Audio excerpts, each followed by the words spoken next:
Hello my friends, episode 29 of Just Return.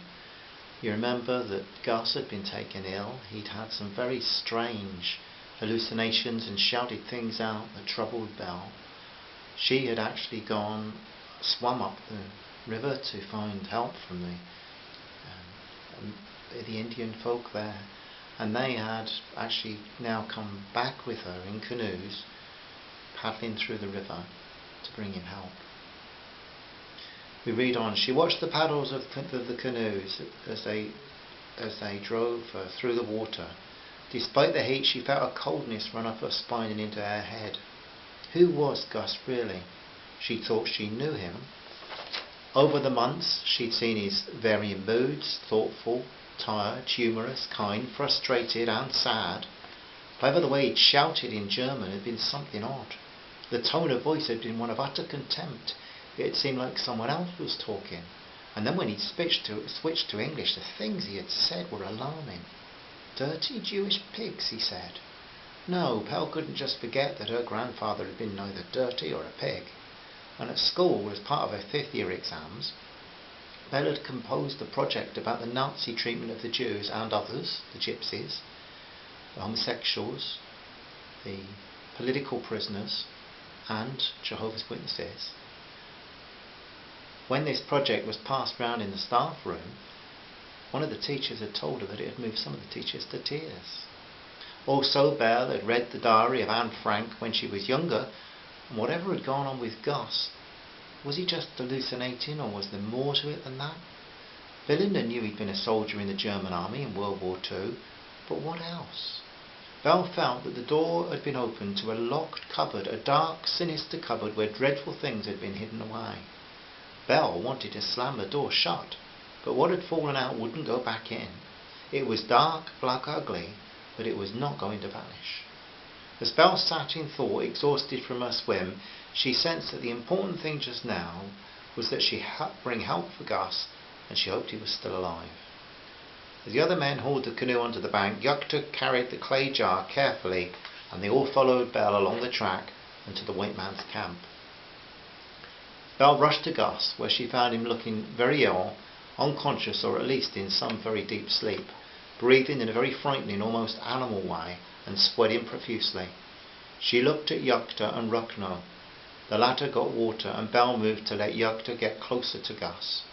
He looked very grave, and for the first time Belle could see the likeness to his father. He, too, had something of the air of a family doctor about him, and it was obvious he was worried about his patient.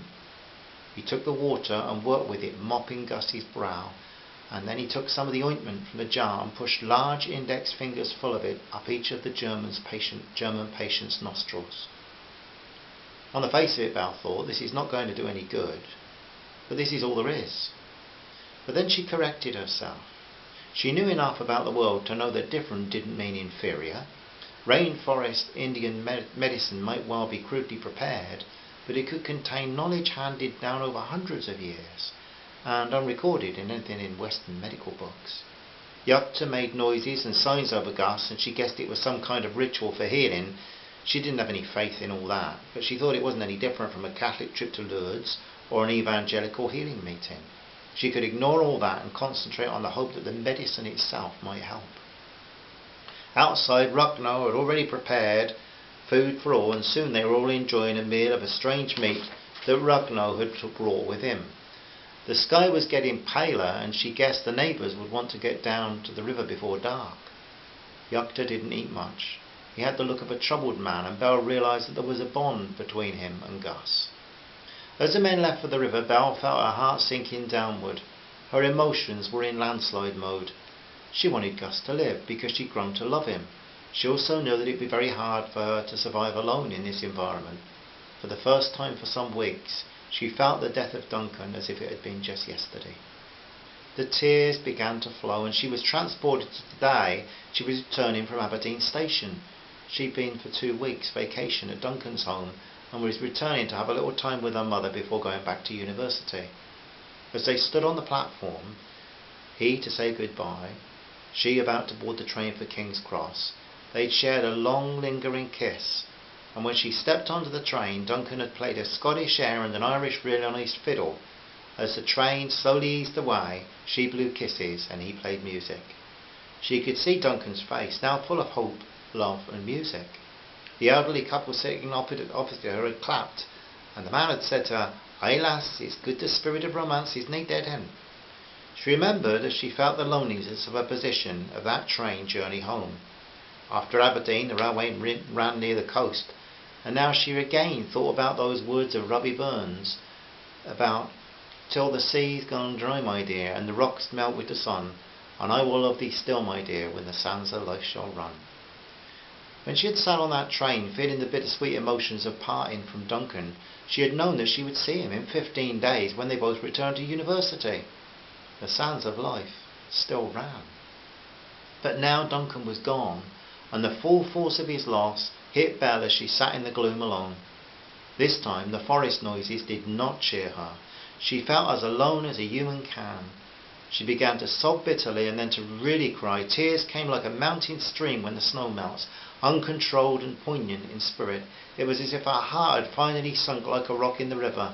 The sounds of Duncan's life had stopped. He was frozen in time, lying beneath trees in a rainforest he'd never actually lived to walk in, and Belle wanted so much for the sands of her own life to run out too.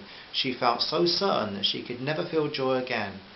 As the black night closed in, her memories seemed like poison, saturating her heart and ready to stop it.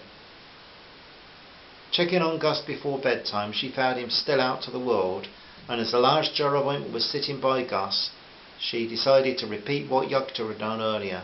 Smearing her forefinger with the ointment, she pushed some of it up each of the sleeper's nostrils, and she hoped this repeat prescription was what was intended.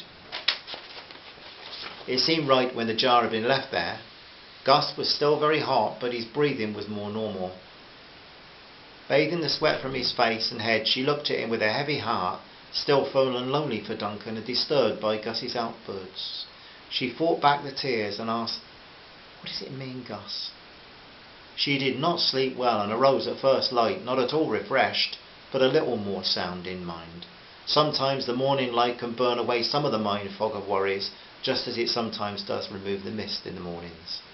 Belle decided she would attend to Gus. He would get his jungle mix for malaria 3 times a day, and she would seek food, wash herself and her clothes, and write up her notes on wildlife, and this wildlife as usual. However, when she came to this latter pleasure, she recorded much about her river swim, the dolphins, the kindly native people, the medicine, and how ill Gus was, but she did not mention his outbursts, choosing to ignore the words, instead to just call it wild hallucinations. She even tried to convince herself that this was all it was.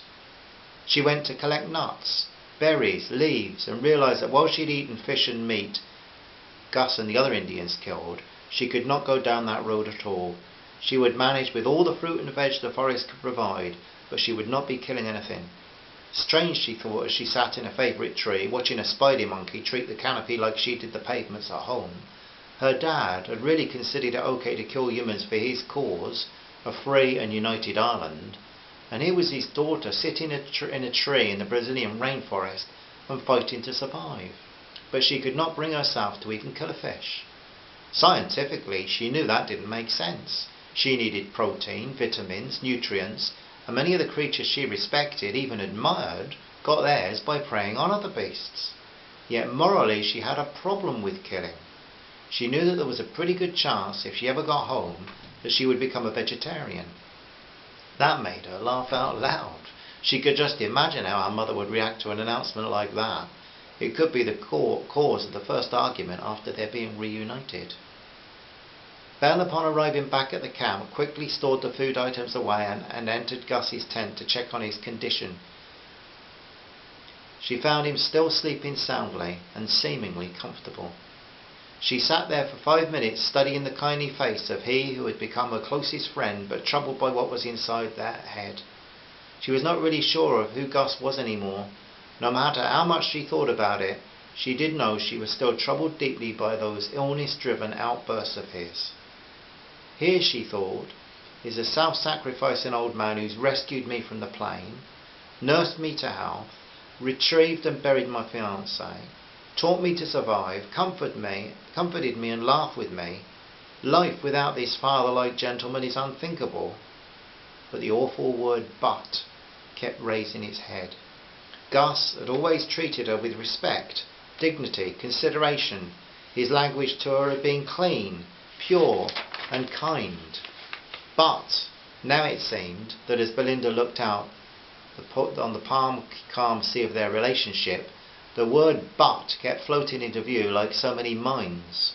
The canvas of life they painted together here in the Amazon now had its beauty spoiled by dirty splashes from the past. So, my friends,